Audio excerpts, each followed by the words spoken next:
Bonsoir à toutes et à tous et bienvenue dans ce journal. Tout de suite, les principaux titres. À Gaza, l'armée d'occupation sioniste poursuit des frappes aériennes et d'artillerie intensive dans plusieurs zones. Et en Cisjordanie occupée, des colons sionistes attaquent une communauté bédouine au village de Mikmas.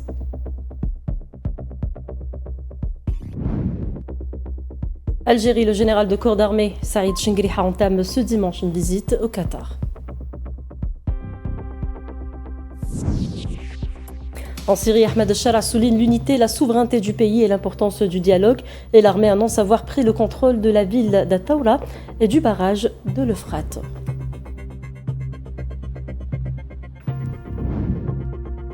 Et au Soudan, 103 morts ont été enregistrés dans des attaques de forces de soutien rapide aux frontières tchadiennes.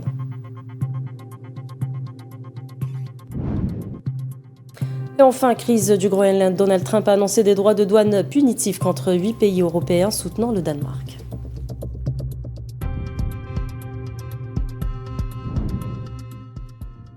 Bonsoir et bienvenue. L'agression génocidaire sioniste contre la bande de Gaza a fait jusqu'à présent 71 548 martyrs et 171 353 blessés, en majorité des femmes et des enfants selon les autorités sanitaires palestinienne. Le corps d'un martyr ainsi que 6 blessés ont été transférés vers les hôpitaux de Gaza au cours des dernières 24 heures, a indiqué la même source, notant que les corps de nombreuses victimes se trouvent encore sous les décombres.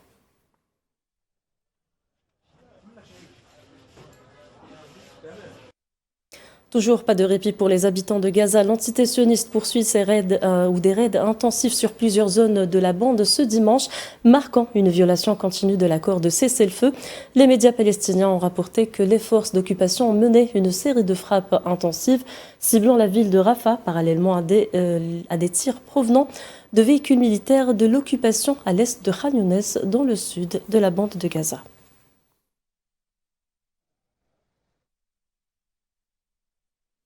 L'ONG Médecins sans frontières a fait part de son inquiétude face à la possibilité d'un arrêt de ses services dans la bande de Gaza à cause des mesures sionistes qui menacent la poursuite de son travail sur le terrain, alors que le système de santé connaît une paralysie quasi totale et une grave pénurie de personnel et de fournitures médicales à la suite du génocide sioniste qui dure depuis plus de 2 ans et du blocus continu. Amel Amézian Zitouni. MSF pourrait mettre fin à ses activités à Gaza en mars. Médecins sans frontières a une nouvelle fois dénoncé la décision de l'entité sioniste d'interdire 37 organisations humanitaires dans l'enclave palestinienne. Une enclave déchirée par plus de 2 ans de génocide qui a mis à plat le système sanitaire. Présente dans la bande de Gaza depuis des années, Médecins sans frontières soutient plus de 5 hôpitaux gazaouis, notamment l'hôpital Nasser dans la ville de Khan Younes au sud de Gaza. L'hôpital qui constitue le principal centre d'activité de Médecins sans frontières. L'organisation non gouvernementale assure la gestion directe des centres médicaux. Elle a une expertise reconnue dans des spécialités comme le traitement des brûlures profondes et complexes, ainsi que les fractures et les blessures multiples. Médecins sans frontières demeure l'un des acteurs humanitaires majeurs dans la bande de Gaza. Des milliers de patients et de blessés à Gaza dépendent des services médicaux spécialisés fournis par ces équipes. Ces patients vivent une inquiétude accrue en raison de l'absence d'alternatives capables de combler le vide si l'organisation était contrainte de suspendre ses activités. Dans un communiqué publié dimanche, l'ONG a déclaré que l'occupant sioniste avait suspendu son enregistrement dans le cadre des nouvelles règles régissant le travail dans la bande de Gaza. Et en Cisjordanie occupée, sans préciser de délai pour cette décision. MSF a ajouté que l'entité sioniste prétend que le départ de Médecins sans frontières de Gaza n'aurait pas d'impact significatif, une affirmation totalement fausse selon MSF. Le superviseur de l'unité des brûlés de l'ONG à l'hôpital Nasser, Abou Jasser, a déclaré que le fait d'empêcher l'organisation de poursuivre son travail à Gaza aurait de graves répercussions, notamment en ce qui concerne l'entrée des fournitures médicales et l'arrivée de délégations et d'équipes spécialisées, avertissant que cela aggraverait davantage la crise sanitaire existante dans l'enclave. Par ailleurs, MSF a averti que le système de santé dans la bande de Gaza se trouve au bord de l'effondrement en raison de la guerre génocidaire, alors que les besoins urgents en soins médicaux vitaux ne cessent d'augmenter. Des médias américains ont rapporté que le président américain Donald Trump a exigé des pays souhaitant rejoindre le Conseil de la paix qu'il préside concernant la bande de Gaza le versement d'une contribution d'au moins $1 milliard.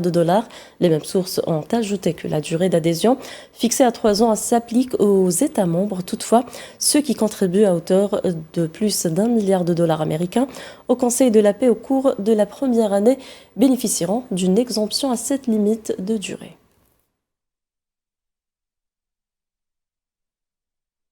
Une caméra de surveillance a filmé un groupe de colons sionistes mettant le feu à des bâtiments dans une communauté bédouine palestinienne dans le village de Makmas samedi soir.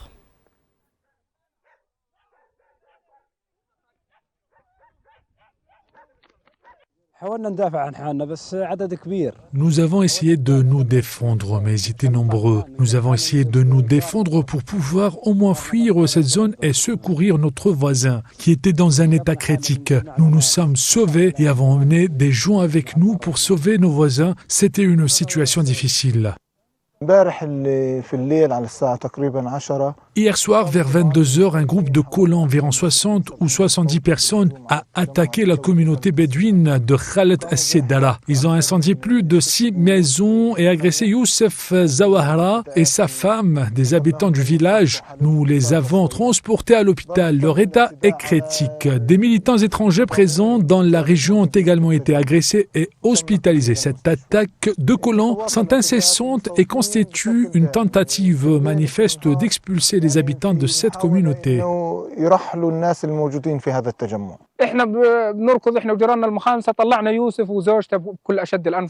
Nous courions avec nos voisins, les habitants de Makmas, et nous avons à peine réussi à sauver Youssef et sa femme. Tout s'est passé en quelques minutes. Ils ont incendié le village, l'ont saccagé, battu le couple et les militants pacifistes étrangers. Puis ils sont partis. Il y a eu des coups de feu aussi. Dès qu'ils ont senti qu'un groupe important approchait, ils ont ouvert le feu pour nous empêcher de les approcher. Ils tuaient de toute façon. Nous avons risqué nos vies pour sauver notre voisin, mais nous n'avions pas le choix. Soit mourir avec lui, soit le sauver.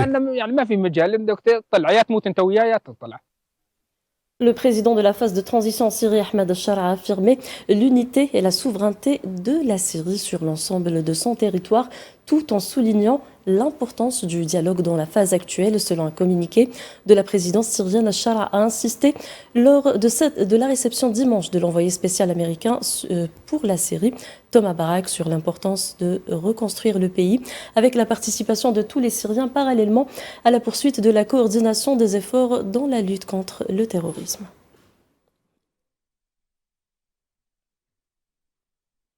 En Syrie, l'armée syrienne a annoncé avoir pris le contrôle total de la ville d'Ataoura et du barrage de l'Euphrate ce dimanche.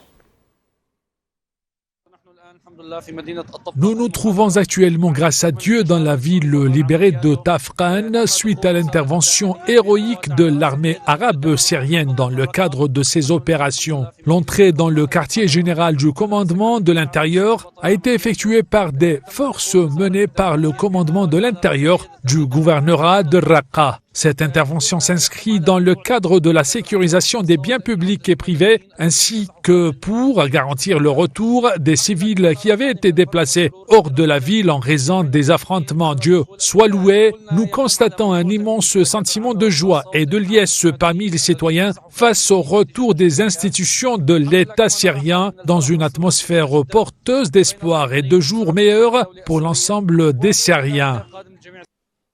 La compagnie syrienne du pétrole a annoncé dimanche que l'armée syrienne a repris le contrôle sur les champs de pétrole et de gaz dans la province de Deir ez-Zor, dans l'est du pays. L'armée syrienne avait annoncé que des véhicules lourds avaient commencé à rentrer dans les sites pétroliers dont s'étaient retirées les forces de ce qu'on appelle les forces démocratiques syriennes à Deir ez-Zor.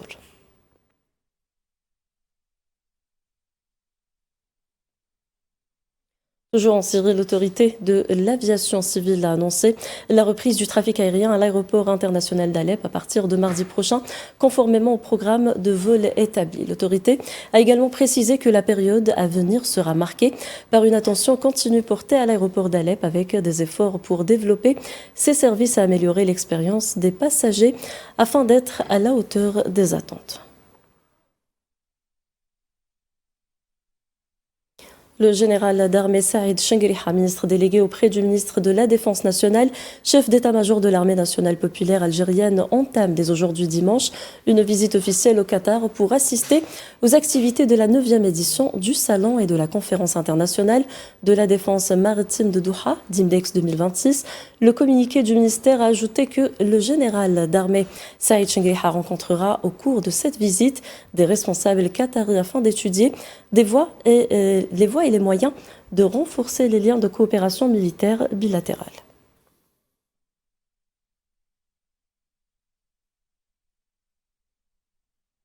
Le ministère de l'économie, de la connaissance et des startups a révélé ce dimanche que l'Algérie a décroché la première place mondiale en termes d'activités organisées dans le cadre de la 17e édition de la Semaine mondiale de l'entrepreneuriat 2025. Le ministère a souligné que la Semaine de l'entrepreneuriat a connu une large mobilisation nationale avec la participation de divers acteurs de l'écosystème national de l'entrepreneuriat, notamment des secteurs ministériels, des organismes de soutien et d'accompagnement des startups et des micro-entreprises, ainsi que des partenaires nationaux et internationaux.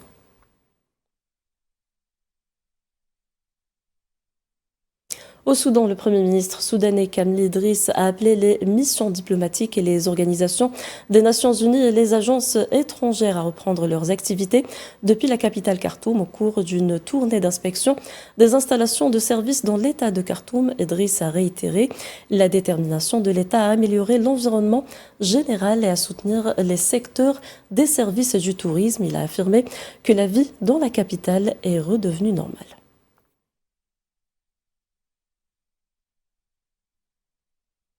103 civils sont morts, majoritairement des femmes et des enfants, des éleveurs de bétail, ainsi que 88 blessés suite à des attaques continues menées par les forces de soutien rapide contre des zones situées à la frontière tchadienne. L'organisation humanitaire soudanaise a lancé un appel urgent aux organisations locales internationales pour prendre en charge les déplacés qui font face à un destin incertain à la frontière en raison du ciblage de leur région par des drones et des bombardements incessants.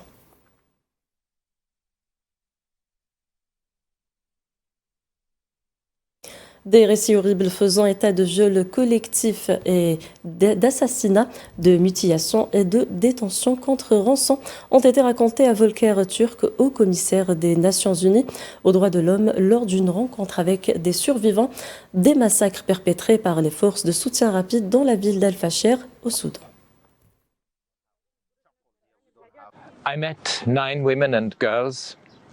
J'ai rencontré 9 femmes et jeunes filles, toutes survivantes de violences sexuelles, et elles m'ont raconté des récits horribles de toute ma vie. Je n'ai jamais vu des personnes aussi traumatisées. Ce qu'elles m'ont confié concernait des viols collectifs survenus à Al-Fasher. Elles ont raconté que lorsqu'elles tentaient de fuir, des hommes, leurs frères et leurs fils étaient sortis et tués sous leurs yeux. Ensuite, certaines femmes jeunes et moins jeunes ont été emmenées de force, parfois détenues contre rançon et soumises à des viols collectifs pendant plusieurs jours. Dans certains cas, le traumatisme qu'elles ont vécu est indescriptible.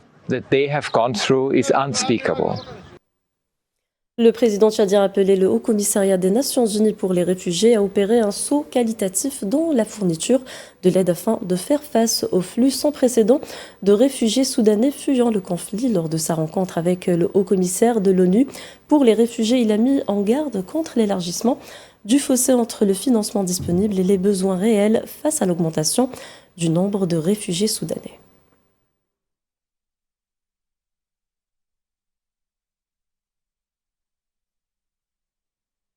Le président somalien Hassan Sheikh Mahmoud a affirmé que l'État du nord-est de la Somalie est un membre à part entière de la République fédérale de Somalie. Il a précisé que cette région jouit de tous les droits octroyés par les fédérations aux autres États et qu'elle est administrée sur les bases de la réconciliation, du dialogue et de la volonté du peuple.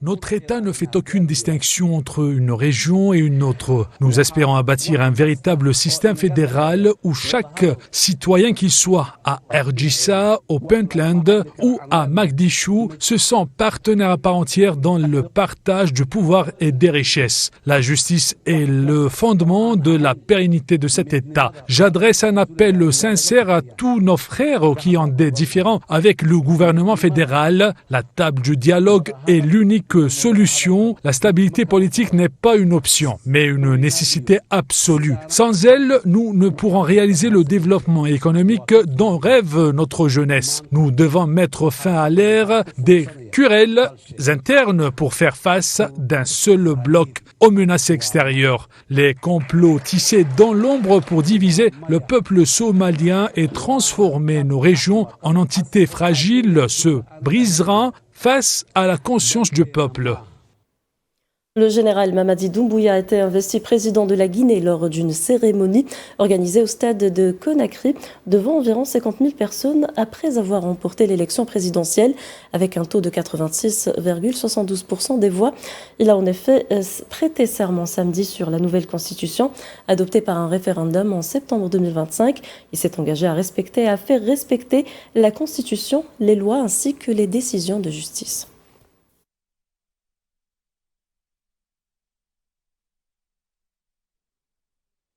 La Chambre des représentants des États-Unis a exclu l'option militaire pour l'annexion de l'île du Groenland, privilégiant l'aboutissement à cet objectif par les voies diplomatiques et le dialogue. Je vous propose d'écouter le président de la Chambre des représentants, Mike Johnson, qui s'est exprimé à ce sujet. Je ne prévois pas d'intervention militaire au Groenland. C'est une région avec une faible densité de population et je pense que les voies diplomatiques sont la méthode la plus appropriée. À mon avis, la nomination d'un envoyé par le président reflète cette orientation. Cependant, le Groenland revêt une importance stratégique pour nous en raison de sa position géographique et de son emplacement, non seulement pour les États-Unis, mais pour tous les peuples épris de liberté à travers le monde. Nous vivons une époque dangereuse dans un monde dangereux et la prise de conscience du président à ce sujet n'est pas nouvelle. En réalité, cette conscience remonte à l'époque du président Truman, qui fut le premier à évoquer l'importance stratégique du Groenland. Nous verrons comment les choses évolueront. Lors d'une conférence de presse à Séoul ce dimanche, la première ministre italienne Giorgia Meloni a qualifié d'erreur les menaces du président Trump d'imposer des tarifs douaniers contre les pays européens ayant choisi de contribuer à la sécurité du Groenland.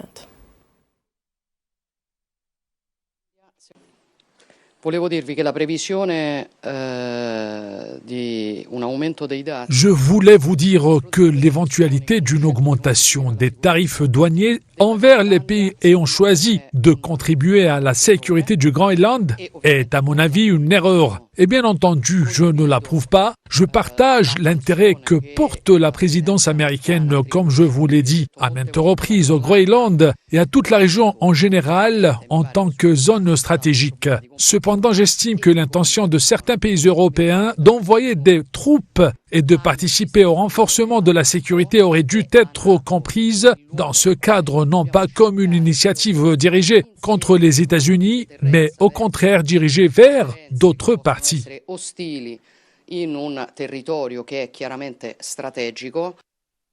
Meloni a également insisté sur la nécessité de privilégier la voie du dialogue et d'éviter toute escalade concernant le Groenland, révélant la tenue prochaine d'une réunion de haut niveau au sein de l'Union européenne pour examiner les efforts de protection et de sécurisation de l'île.